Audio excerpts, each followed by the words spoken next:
Yo guys, Jonathan here from youtube.com/TLD here with the Superfied Talk. Got some very special guests, the one and only Sara Dietschy. No, you can't do that. I was ready to do the hey guys, this is Austin. He mixed it up. Wait your turn. Hey guys. It's okay, you can do it.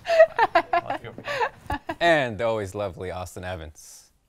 Today we are talking AI, where it's at with smartphones, where it's headed in the future, and potentially how it could affect love and relationships. So as from your perspective, what would be one thing you would want like that would be helpful on a relationship level? A relationship level.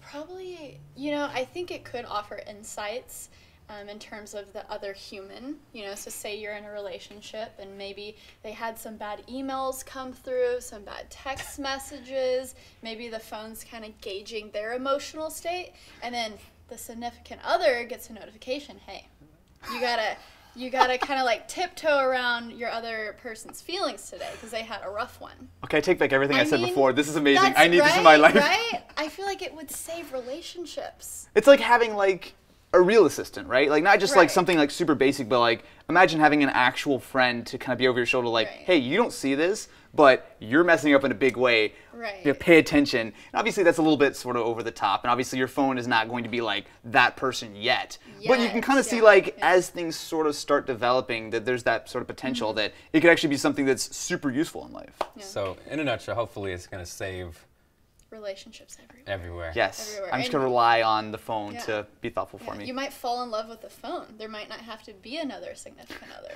Yeah, that kind of got me thinking right there when you talked about how it's reading your messages and emails. Like, in a weird way, like it's going to know you had a bad day, right?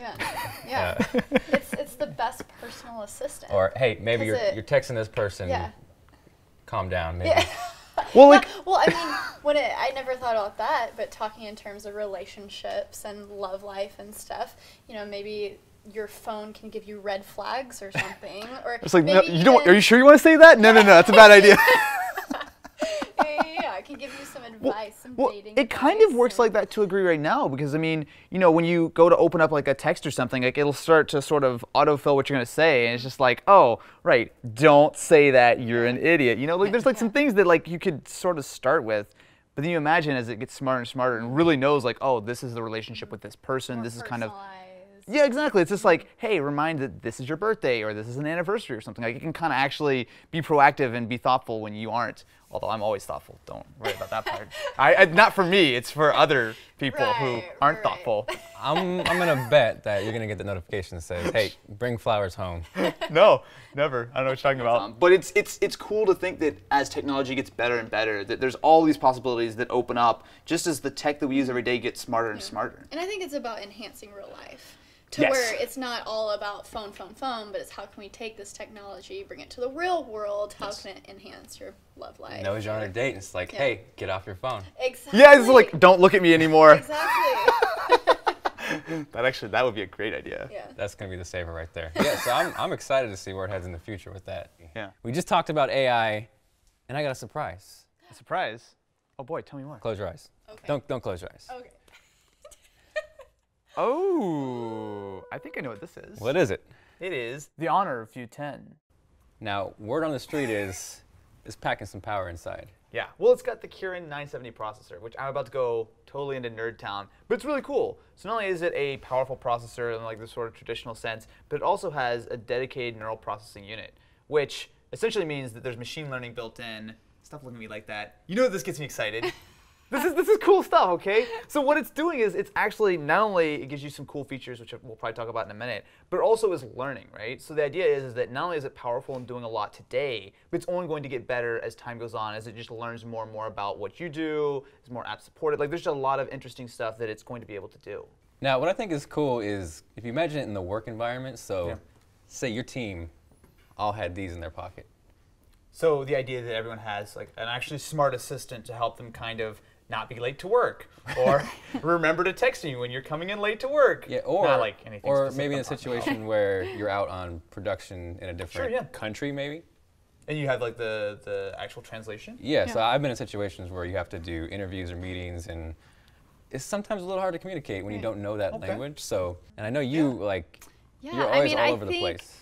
You know, all of us make videos, and we make videos across the world. And so it's super exciting to take that power of the processor and really have it come in ways that's super practical. Yeah. I mean, Austin, let's say that you are a Spanish YouTuber that I'm about to interview.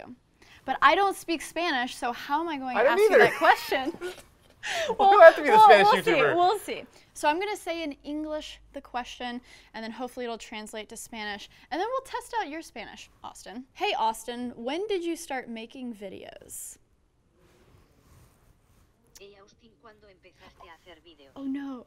No, That's cheating, though. You gotta say do it. without cheating? Yes, yes, Okay, wait, okay. hold on. I got So it. the Spanish words are now on the screen. Austin, you are the Spanish YouTuber. Read Okay. that out to us. Hey, Austin, ¿cuándo empezaste a hacer videos? You know what? Because I don't know Spanish, I'm gonna say great job. And it's taking, I think AI has a lot to do with taking data and taking so much information and really packing it into something that people can understand.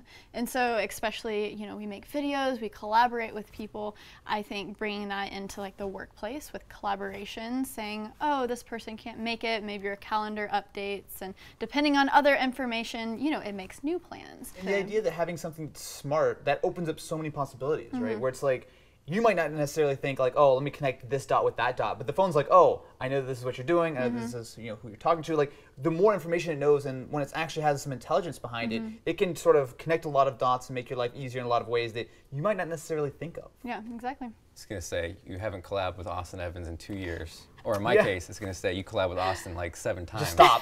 Like every time you collab, I see your subscriber numbers drop. This is a terrible idea. It's like every time, like when the Austin mode on the camera shows up, it's like, it's like there's a giant X on my face. Yeah. See, AI, man, it's smart. Now we're talking AI, entertainment, gaming, traveling, maybe even some selfies. I do a few of those. Maybe not selfies, but I do all the other things all the time. We actually have AI on board with gaming, right? So of course, you need a powerful processor to be able to game properly, but there's also some other cool stuff that you can actually take advantage of. So if I actually pull up a game here, one of the cool things here is that if I jump into it, you'll see that not only does it take up the full screen, but say I get like a notification or something right now. Well, I'm in the middle of my game. I don't want to, you know, die because mom texted me asking for milk or something. So what you can do, hey, it happens, okay? Okay, hey, 2% or whole? Whole. 2%. I don't know what your mom likes. Well, you know, I mean, it's like there's only so health. Like you don't need to be that healthy in life. That's all I'm trying to say. But yeah, so you can actually game and not have to deal with like notifications or whatever. The phone is smart enough to know, oh, look, this is what I'm doing. I'm gaming. I don't want to be interrupted. Mom, just give me like 5 more minutes. It's fine. And what's also cool is that because this has such a large battery, we're getting not only like about a day and a half of usage, but almost more importantly than that, say you're gaming all day, gotta hit that charger. For like 20 minutes, you can supercharge the battery up to like a full day of usage. So you're pretty much you're unstoppable.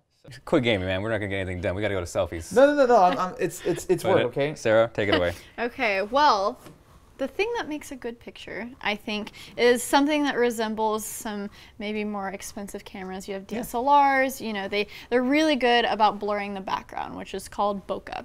And so with this, it uses AI to really detect where are the edges with the face. It separates the person in the background, and I would like to demonstrate that with a selfie. Okay, all right, so we're gonna take a selfie here. See, the background is already pretty blurred. Okay, smile, Austin.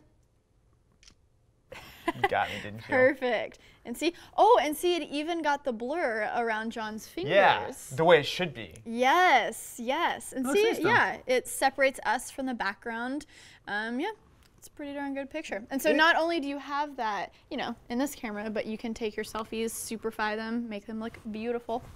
So clearly, beautiful selfies not a problem, but also there's some love on the rear cameras too. We got 2 of them here, 16 to 20 megapixels. And what's cool is we got a beautiful f1.8 aperture. Which makes not only better photos, but especially when it comes to low light, it allows you to gather a lot more light in. Because I feel like with a lot of smartphones, you know, you're in like a restaurant or some sort of like dim area, and you're like, hey, let's take a picture. Oh, ooh. But actually having that aperture makes a big difference. Plus having the secondary camera means that you actually have more to pull from. There you go. So whether it's selfies, rear-facing cameras, low light, gaming, love life, becoming a creator of the next Austin Evans, this is where it's taking you. Thank you, Austin Evans. Of course. Thank you, Sarah. And we'll catch you guys later after we fight to the death. You're dead.